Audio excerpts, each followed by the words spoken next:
Hey folks, uh, yogis and karateka. Just wanted to chat with you today a little bit. Since we don't have regular classes right now, we're sort of reduced to our at-home practices. So I wanted to talk a bit about practicing. I think the video exchange thing we're doing is actually working really well. It's kind of fun, and it's not uncommon when our practice is restricted in some way that other benefits come. So for example, if you have an injury, you find that your practice maybe is restricted somewhat, but there's things that you can do. And you find perhaps that if there's something in your practice that is hurting, that you can adjust your practice, and guess what? You're doing your practice better. So the injury taught you something. Or so say maybe you're traveling or something like that, and you're living in a small dormitory or something, and you've got limited room, and so you just maybe stand still in front of a mirror and do some work, and that can be highly beneficial. You think, wow, my time is restricted, my space is restricted, my practice is restricted in some way, and I got a lot of benefit from that. It actually worked out well. That seems to be a common story with practice, and it's not that different here, where we're missing some sense of community. If this goes on for any length of time, I'd like to try to find some way to share some of the videos that you're exchanging with me and with Jen. But in the meantime, I think this is pretty darn good. If you haven't already got on board, please don't be bashful. Please do it. I think what I'm going to do, if you're not going to send me a video, I'll send you one. And I'm still working for you, even if you're not doing your part. Hopefully you'll get on board with it. So practice. It's kind of the point, is the at-home practice. It's a little bit like music lessons, where the point of going for music lessons is to then go home and practice. And to a large degree, what's going on in a music lesson is telling you how and what you should be practicing. So that's pretty much what class is for. The difference is that the practicing in, say, music lesson is supposedly to support public performance, say. But for us, we're not going off to battle or anything, and there's no. It comes from a different context when we're talking about traditional practice. I think we can underestimate the cultural differences and the differences culturally from east to west, but also just from now to the deep past where these things come from. I think people were different, and they had a different attitude, and the questions they were asking were different, and the answers that they came up with are different. And so we're given these practices, and what we're used to, I think, in the West, is that we have, like in the marketing world, you have a problem that you want to solve, and then we have the solution for that problem, whatever that might be. In this case, there's no problem that's identified particularly. There's no solution. It's just a set of instructions.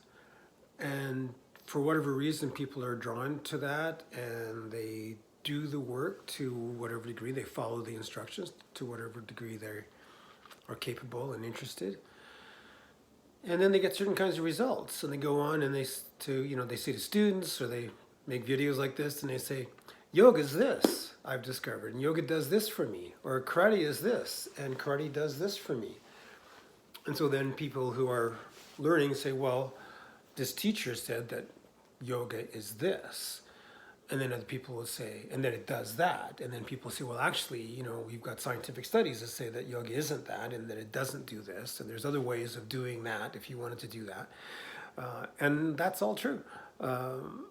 Because yoga itself doesn't make any claims to do anything. And a martial arts practice, which is really the same thing. Maybe it's something for a different video, but there's a deep history where these things are really the same practice, two aspects of the same practice that kind of became divided, which in itself says quite a lot about the cultural mismatch that we're currently in, where the way we look at what we do doesn't line up really well with the potential of what that work actually has to offer. So anyway, so we have these practices, we have these sets of instructions, and what are they for? Well, but the only literature we have that says what yoga practice is for, and when I say yoga, I include martial arts. And like I said, I'll talk about that in more detail at another time. But it's the same stuff. It's a practice. What's it for? Well, the only literature we have are the Patanjali Sutras, and it says that yoga is to still the fluctuations of the mind, period. So what does that mean? The martial arts practice is heavily influenced by Buddhist practice. We're not practicing Buddhism by doing Uechi Karate, but there is that lineage there that we can acknowledge and learn from or not. But there's that idea of right action, which I think is kind of baked into the practice, because you're asking yourself in training in some sense for what am I going to do in a worst case scenario? Can I do the right thing?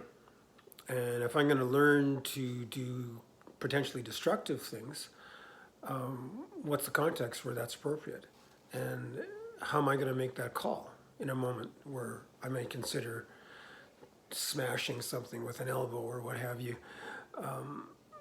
Is that the right thing to do in this moment? And how would I know that? The Zen Buddhist teachers had an idea about reflecting experience like a mirror, in that it's not about judgments, it's just about whatever is coming at you just goes right back out. And so then you make an automatically correct, right response, whether it be action or inaction or whatever it might be. And so then practice then means that we're polishing that mirror so that it's more reflective. And so there's a sense of passivity in that. There's a sense of neutrality almost. But at the same time, we're dealing with very engaged, very active practices. So to me, those are sort of the conundrums of practice. And each of us has our own experience and with the practices, and we have something to offer to the conversation. I'd like to hear that. I'd like to hear a response from you. You can send me an email or you can send me a video. And in some ways down the road, I'd like to share some of this stuff around and have a discussion. As I said, particularly if this lack of classes goes on for any length of time, it's good to have a conversation. It's good to talk to each other. So what is practice? What is it for you? What do you think it is? What's it for? I can certainly list my own experience, and it's. I think that's a good thing. But the danger is when people that are in any kind of a teaching role. I'm not a yoga teacher, but I'm a karate teacher. And when I start saying, "Here's what karate has done for me. This is why I do it. This is my experience of doing it," it sounds like this is Uechi Ryu talking, but it isn't. It's just me, right? And different people, everybody who's advanced or considerably more advanced than me, have different stories to tell. And frankly, they're not necessarily any more or less right than I am. But then you have your experience. And so that's kind of the conundrum of practice. Bottom line is, though, we have a practice. And in order to have a practice, you have to practice it. And that practice is done. There's a schedule of practice that we get from the Ashtanga yoga practice, and we recommend that for martial arts and Qigong as well. So first off, just to set out the practice, it's meant to be every day, first thing in the morning, maybe after coffee, maybe certainly after going to the washroom, clearing your bowels, and then without any further ado, without eating, drink some water, certainly, but then get on the practice and do your work. Well, your mind is fresh and you haven't had a chance to engage with email or whatever else, the concerns of the day. And to that end, some people get up quite early in the morning to do their practice when they still feel like the world is asleep, and they do the practice, before sunrise in order to make the sun salutation a genuine, salute to the new sun each morning. So that's meant to be done every day, except one day off a week. And it's recommended that you pick that day and then stick with it. Don't just change it up every week. Just decide it's going to be Mondays or it's going to be Tuesdays or whatever. Jennifer and I don't practice on Sundays because that's a day that just works for us. So some days we're really busy on Sundays and it doesn't seem like much of a break. And the other thing we do is we take the moon days off. So if it's a new moon or a full moon, you don't practice on that day. So what that gives us then is a rotating 6 to 5 day a week practice. So some weeks are 6 days, and then every other week has a day in it, and so that tends to be a 5 day week. I say tend to because sometimes your moon day will fall on your normal holiday. You don't get an extra day off that week. Oh well. So that's the practice. That's what we're meant to do. Jennifer will tell you, how much of the yoga practice is appropriate for you, and that's how much you're allowed to do, I suppose. That's what's going to be safest for you. But there's a big principle there that it's that consistency and that schedule that's more important than the actual amount of time you're spending. So be careful about upping the ante and giving yourself, a 2 hours workout. Because if you can't maintain it, then you might end up going to 0. And you're way better off doing 1 sun salutation, 1 Sanchin Kata, you're done. Check, I did my practice. Pattabhi Jois said that sun salutations in the final 3 poses is a practice. Now that's if that's all you're doing, if you're just doing yoga. If you're also doing a short standing, even just like 3 breaths, and you're doing a Sanchin, and maybe if you have a Kanchua Kata or some other kata in the curriculum, maybe you do that. We're still like under, 5 minutes here. And you do 1 or 2 sun salutations, that's a practice. That's a complete practice. And if you do that consistently, then you can talk to other people who also have a practice, and you can share insights. But if you're kind of coming and going, and you do a little bit of this, a little bit of that, this kind of experience is so common in this world that there's all kinds of analogies that people have come up with.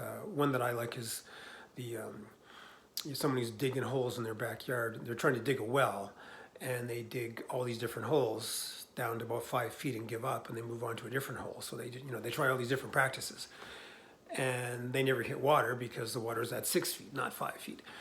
So the idea is, you stick with one thing and you go deep rather than having this general thing. Another one someone said to me one time was talking about, particularly in the martial arts, but it's the same in yoga, people who get to like a 1st degree black belt level in many different systems. And this person suggested to me that that's like getting a high school diploma in a whole bunch of different high schools. And certainly you're going to have a broader experience than someone who just has 1 high school diploma from 1 high school, but it doesn't add up to a PhD. You're still just working at that same level, just, you're just spreading it wider rather than deeper. Same idea, right? And so, people sometimes do a little bit of Ashtanga practice on the Mondays, and then they do their Vinyasa flow class on Tuesdays, and then they do a Pilates class on Wednesday, and then they do step class on Thursday, and on Friday they go for a run, and none of it really adds up to much. It's a free country. You can do whatever you want. No one's, you're not wrong, but you're not practicing. You're not doing a practice, and you don't know what we're talking about. Those of us who do the same thing 5 and 6 days a week for decades, we have a perspective, and there's a reason why we keep doing it. It's not just habit, because it's pretty hard. There's got to be some benefits, though the benefits are different for different people. But all of us that have a practice recognize that the benefits we're getting are significantly different than just sticking that spade in the ground and then moving on to the next spot and sticking the spade in the ground and never really getting past that initial experience. It just doesn't add up to very much. It's like doing maybe you're concerned about your diet, and so on Mondays you're a vegetarian, and on Tuesdays you're a carnivore, and then macrobiotics on Wednesday. Again, it doesn't add up to anything. You don't have an experience. You can't really speak to what it means to be a vegetarian if you're only a vegetarian 1 day a week. So anyways, those are just some thoughts, really hopefully meant more to stimulate you to think a little bit, and send me an email or a video and tell me how wrong I am. Okay, so enjoy your practice, and be talking to you soon. I'm looking forward to your karate videos. All my karate students, send me your videos, and we'll talk soon. Thanks.